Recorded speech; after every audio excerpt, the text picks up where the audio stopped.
Oke, langsungnya. Assalamualaikum warahmatullahi wabarakatuh. Uh, Alhamdulillah.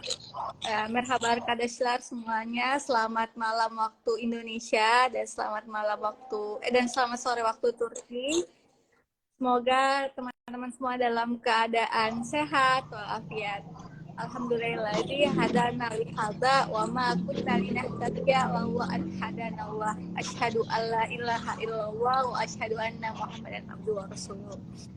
Puji syukur kita panjatkan hadirat Allah Subhanahu wa taala sehingga kita bisa diberikan nikmat, kita udah bisa berpuasa nih, puasa ke-24 dan alhamdulillah kita bertemu lagi di PCIM Talks. Dan tepat hari ini kita ke PCM Talks episode ke berapa ya? Pokoknya episode ke-52 kalau nggak salah, 52 atau 53. Bersama Kak Amin Lubis ya. Halo Kak Amin, gimana kabarnya Kak? Alhamdulillah sehat. Oke. Kak Amin lagi di ini ya, lagi di Indonesia.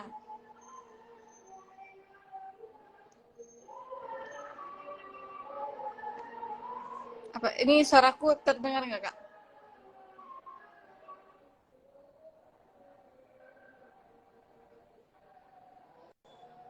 Kami lagi di Indonesia Kak. Halo? Kak ya, ini baru. Kami lagi di Indonesia ya. Ya, lagi di Indonesia, Kak. Oh ya.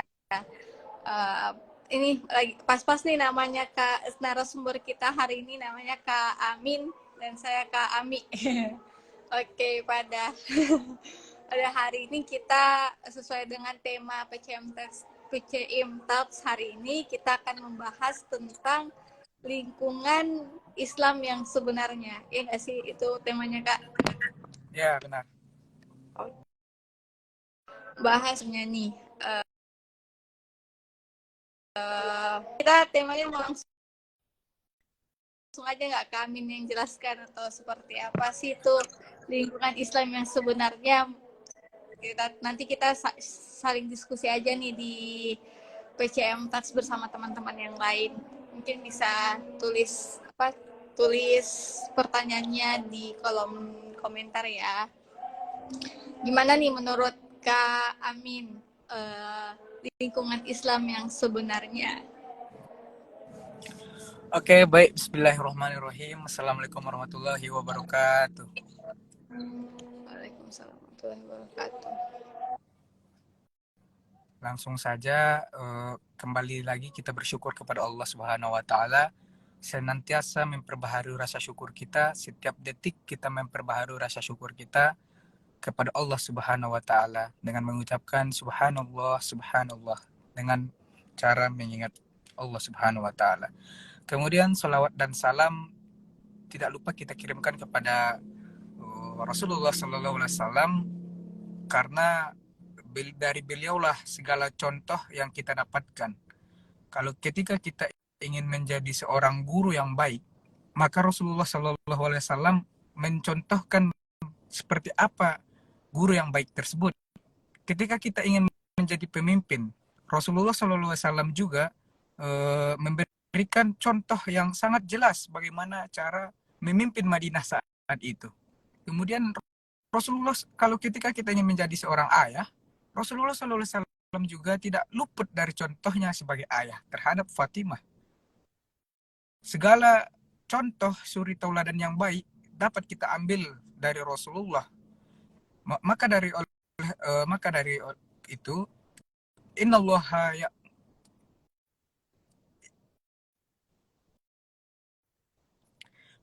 Maka dari itu, marilah kita bersolawat kepada Rasulullah Sallallahu Alaihi Wasallam dengan mengucapkan Allahumma sholli ala Muhammad wa ala ali Muhammad.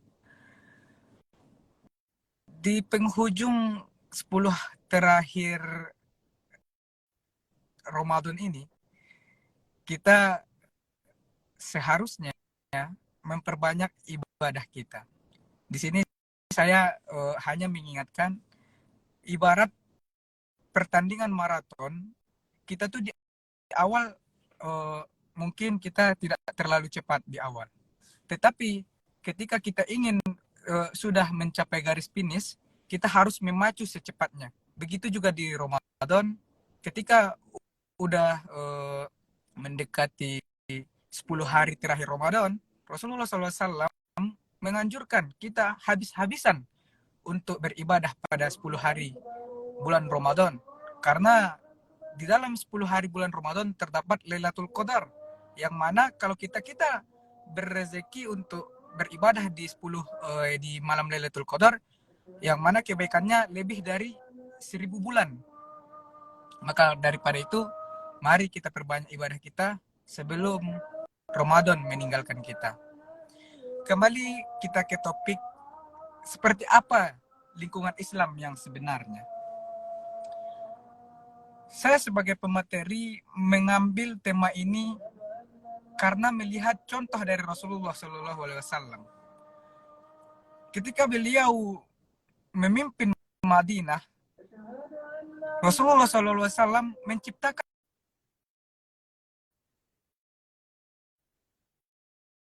yang mana itu adalah lingkungan yang paling baik dan sampai saat ini. Lingkungan itu adalah lingkungan Islam. Jadi seperti apa lingkungan Islam yang diajarkan oleh Rasulullah SAW? Yang pertama adalah yaitu persaudaraan yang sangat kuat. Ketika kita sudah menjalin persaudaraan yang kuat, maka lingkungan Islam itu akan terbentuk sendirinya. Sudah jelas dibilang Allah dalam Al-Quran, apabila kita ingin memegang teguh agama Allah, kita harus memperbaiki hablum minallah dan hablum minannas kita. Kita harus berpegang terhadap tali agama, berhubungan baik dengan Allah dan berhubungan baik dengan manusia, hablum minannas. Hablum minannas inilah yang saya akan kupas.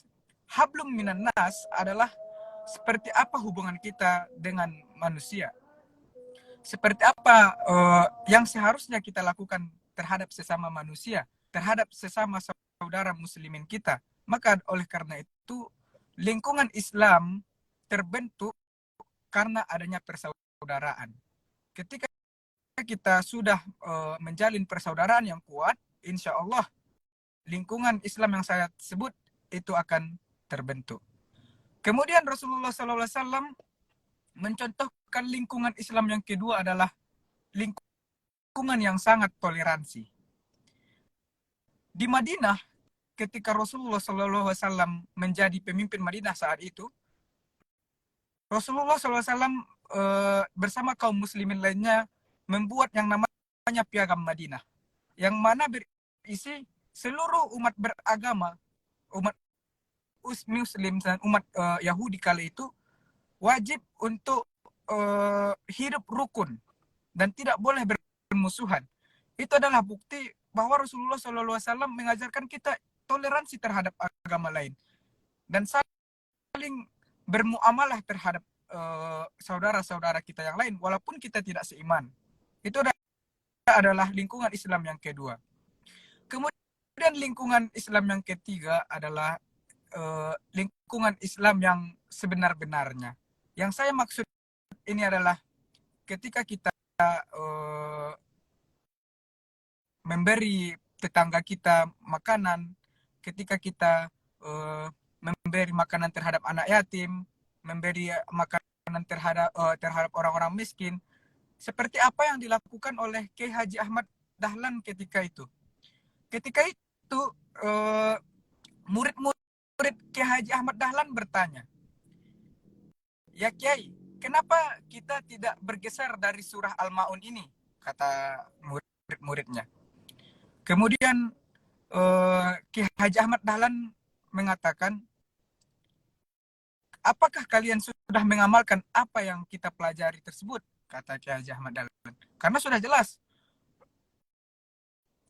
isi dari surat Al-Ma'un itu menyuruh kita untuk memberi makanan terhadap orang miskin, tidak menghardi anak yatim, memberikan bantuan terhadap yang lemah.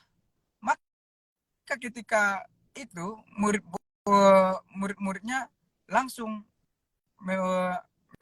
langsung mengamalkan surat Al-Maun tersebut.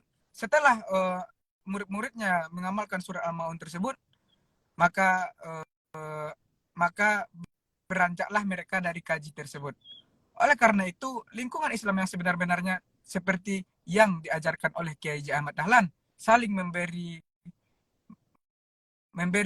makanan terhadap anak yatim dan saling memberi bantuan.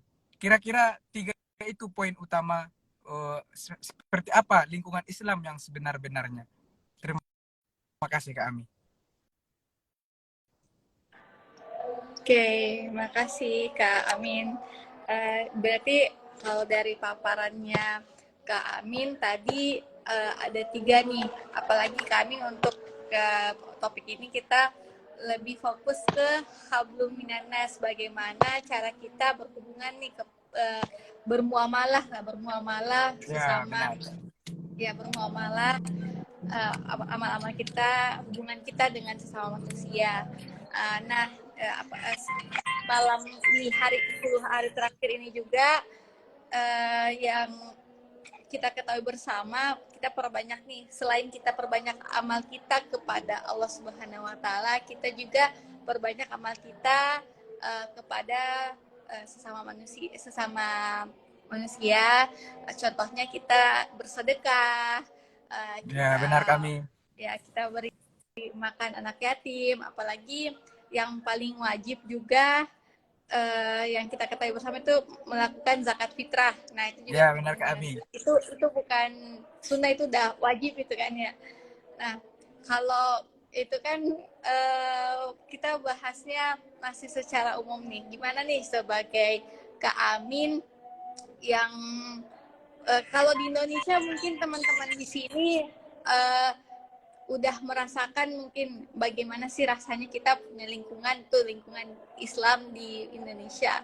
Kalau misalnya di Turki sendiri nih, Kak Amin, gimana sih Kak Amin merasakan muamalahnya masyarakat di Turki?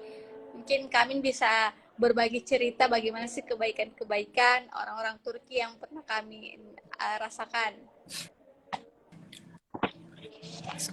Sepengalaman saya bersekolah di Turki dulu, sekarang pun masih. Di Turki itu kita bisa menemukan lingkungan Islam yang sebenarnya itu. Ketika awal-awal kita sampai di Turki, kita belum bisa berbahasa apapun, kita belum mengerti apapun yang dibilang oleh orang Turki tersebut. Nah, ketika itu tiba-tiba tetangga sebelah mengetuk pintu apartemen saya. Kemudian dia memberikan sebuah makanan untuk kami. Nah, itu adalah salah satu contoh yang memang itu adalah lingkungan Islam yang sebenarnya. Ketika kita peduli terhadap tetangga kita, kalau orang Turki bilang komsyu kita berbuat baik terhadap tetangga kita, itu adalah yang diajarkan oleh Rasulullah SAW dulu. Diriwayatkan dahulu, Rasulullah SAW pernah memberikan sebuah paha kambing ke tetangganya karena mengira bahwa tetangga tersebut membutuhkan makanan. Ketika tetangga Rasulullah SAW itu sudah mendapatkan paha dari Rasulullah, tetangganya itu kembali berpikir, oh mungkin ada yang lebih membutuhkan daripada saya. Mungkin tetangga saya lebih membutuhkan daripada saya. Kemudian paha kambing yang diberikan oleh Rasulullah itu dioper-oper kembali keliling Madinah hingga akhirnya kembali lagi kepada Rasulullah. Itulah yang seharusnya kita contoh. Seperti itulah lingkungan Islam yang sebenar-benarnya, yang mana kita tingkat kepedulian kita terhadap sesama sangat tinggi dan saling peduli terhadap tetangga kita. Nah, itu yang saya rasakan di Turki. Kemudian setiap hari Jumat, ketika kita setelah sholat Jumat, pasti ada bagi-bagi lokum. Mungkin apalagi ketika kita kemarin Turki mendapatkan sebuah bencana yang sangat besar, yaitu gempa yang nggak bisa di layak huni, tetapi yang bukan oleh orang Turki yang tidak terkena itu sangat luar biasa, dan itu sangat kita apresiasi. Mereka sangat melakukan gerakan yang cepat untuk membantu saudara-saudara mereka yang terkena musibah. Seperti itulah apa yang diartikan oleh dari surat Al-Ma'un tersebut.